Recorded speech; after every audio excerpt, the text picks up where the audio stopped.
शाम हो चुका है, मैं अपने कामों में लग चुकी हूँ। तो ये देखिए मैं किचन में आ चुकी हूँ और साथ ही में सबसे पहले मैं गैस चूल्हे को साफ़ करूँगी।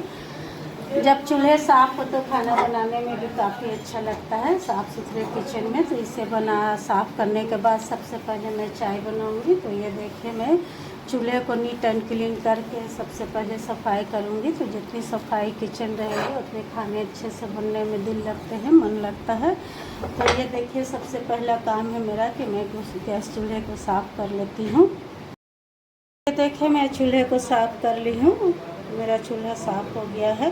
तो सबसे पहले फिर मैं इसमें ये सभी को भी रफली साफ़ कर रही हूँ, इसके डीप क्लीनिंग भी करती हूँ 1-2 दिन के बाद। तो ये चूल्हे मेरे साफ़ हो गए हैं। उसके बाद फिर मैं चाय चढ़ाऊँगी, जितने बचे उचे हुए खाने हैं सबको एडजस्ट करूँगी। तो ये देखिए इस तरह से सफाई करने के बाद मैं खाने बनाने के लिए रेडी कर लूँगी। तो सबसे पहले चूल्हे को साफ़ कीजिए, उसके बाद खाना बनाना स्टार्ट कीजिए। पहले मैं काम करने से पहले चाय बना लेती हूँ। तो मेरा ये शाम का चाय है जो आधे कप पीती हूँ, और ज़्यादा चाय नहीं बनाती हूँ, 2 ही कप बनाती हूँ। और इसको चाय पीने से आप में एनर्जी आ जाती है और अपने सारे काम आसानी से हो जाते हैं। तो मैं भी चाय अपने चढ़ा रही हूँ। देखिए ये मेरा चाय बन गया है, चढ़ गया है, और मैं इसी के साथ फैन ऑफ करते रही हूँ किचन का। इधर चाय मेरे बनेंगे और इसी के साथ साथ मैं अपने दूसरे कामों को कर लूँगी। तो डेली शाम का चाय काफ़ी अच्छी लगती है, बहुत बेहतरीन लगती है चाय पीने में। मैं अक्सर चाय शाम में बनाती हूँ और चाय मेरी थोड़ी कड़ी होती है, लेकिन मीठी चाय नहीं होती है। मीठी चाय मुझे पसंद नहीं है, कम ही मीठा चाय को पीना चाहिए। तो ये देखिए मेरी चाय तैयार हो जाएगी कुछ देर में। और इधर बहुत सारे बर्तन मेरे जूठे पड़े हुए हैं, उसे धोना है, उसे धो लूँगी। यही मेरा डेली का रूटीन है। थोड़ा चीनी डाल दी हूँ। इधर मैं दिखाती हूँ कि कितने सारे मेरे दाल के बर्तन, कुकर है, ये सारे धोना पड़ेगा। दिन में काफ़ी गर्मी रहती है और मैं अपनी ड्यूटी पर भी चली जाती हूँ, जिसकी वजह से काम करना मुश्किल होता है। और ये देखिए ये कढ़ाई लेने से मुझे बहुत ही फ़ायदा हुआ, बहुत ही आराम हुआ, क्योंकि ये नॉन स्टिक की कढ़ाई है, इसमें बहुत सारे खाने बन जाते हैं और तेल भी बहुत कम लगता है। तो ये देखिए मेरी ये कढ़ाई बहुत ही बेहतरीन है। इसी एक कढ़ाई में मेरे सारे खाने तैयार हो जाते हैं। इधर सारे बर्तनों को इकट्ठे कर लूँगी, जितने भी बचे उचे हुए खाने रहते हैं उसे एडजस्ट कर लेती हूँ, या तो कुछ जानवरों को दे देती हूँ। रात के समय में सारे हिफाजत से रख कर मैं जानवरों को दे देती हूँ। तो अभी देखिए मैं लहसुन छील रही है, टमाटर की चटनी बनाई थी दोपहर में, चावल दाल टमाटर की चटनी, वो भी ख़त्म हो चुका है। अब शाम में बनाने की तैयारी करूँगी। इधर देखिए सारे सफाई करने के बाद ही मैं अपने कामों को करती हूँ। ये मेरा इंडक्शन बहुत जल्द ही रफली हो गया है, पता नहीं क्यों, और क्योंकि हाथ में काफ़ी दर्द है, तो जिसके लिए मैं लहसुन और सरसों का तेल गरम करके लगाऊंगी। तो इसके लिए मैं लहसुन भी छील ले रही हूँ।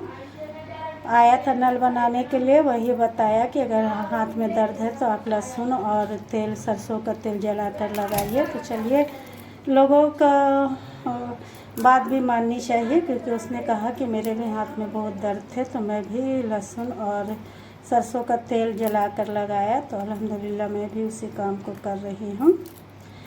इधर मेरे चाय पक जाएंगे और फिर मैं इधर लहसुन और सरसों का तेल को जला लूँगी।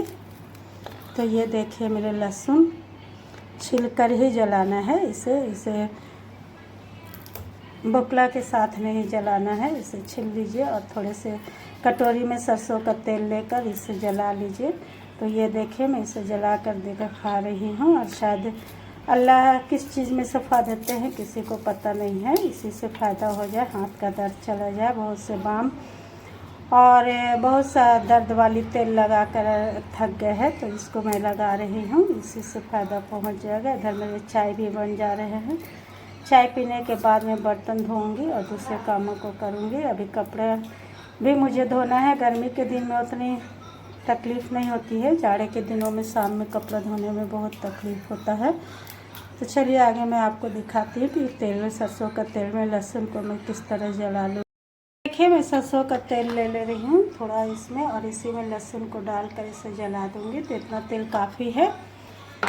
अगर फ़ायदा पहुँचता है तो और लोगों को भी इसे मैं बताऊँगी। तो चलिए इसमें मैं लहसुन डाल दे रही हूँ और इस तेल को धीमी धीमी आँच में इसे गर्म करके जला दूँगी, और जहाँ पे दर्द है वहाँ पे लगाऊँगी। तो इधर देखिए मेरी चाय भी बनकर तैयार हो गई है, एक नंबर की चाय।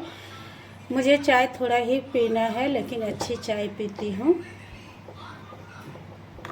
ये देखिए ये चाय कितना बेहतरीन है, जितना चाय पकाएंगे उतनी अच्छी चाय बनती है। तो ये मेरे चाय बनकर तैयार हो गए हैं। अब मैं इसे दूंगी पीने के लिए, इसे ढालूंगी और चाय पीने के बाद फिर सारे कामों को मैं निपटा लूँगी। ये मेरा डेली का रूटीन है, ये चेक करें। बेहतरीन चाय, बेहतरीन। ये चलिए तो ये चाय मेरी बन चुकी है। अब मैं इसे ढालती हूँ और ढालने के बाद इसे पीने के लिए दूंगी।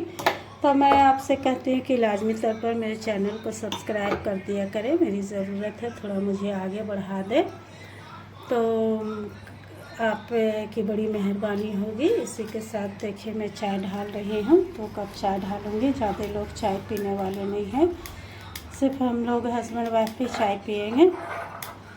तो ये चाय का रंग देखिए कितना बेहतरीन है और कितना टेस्टी चाय लगता है। मैं ये हमेशा चाय को पानी पीने के बाद ही पीती हूँ, 1 गिलास पानी पीती हूँ तभी मैं चाय पीती हूँ। तो जब आप ठंडे पानी पिए और उसके बाद चाय पिए तो देखिए कितना टेस्टी, लजीज और जायकेदार लगती है। तो ये मेरे कम ही मैं चाय लेती हूँ, बहुत ज़्यादा चाय नहीं पीती हूँ, 1/2 कप पीती हूँ, लेकिन अच्छी चाय पीती। इधर देखिए मेरे तेल जल रहे। तो चलिए इसी के साथ मैं आपसे के साथ अपनी दुआओं में शामिल करती। जहाँ भी रहे खुश रहे, आबाद रहे, हंसते रहे, मुस्कुराते रहे और लोगों के दिलों में बसते रहे। फिर कल मुलाकात होगी अपने ब्लॉग के साथ। अल्लाह हाफिज़।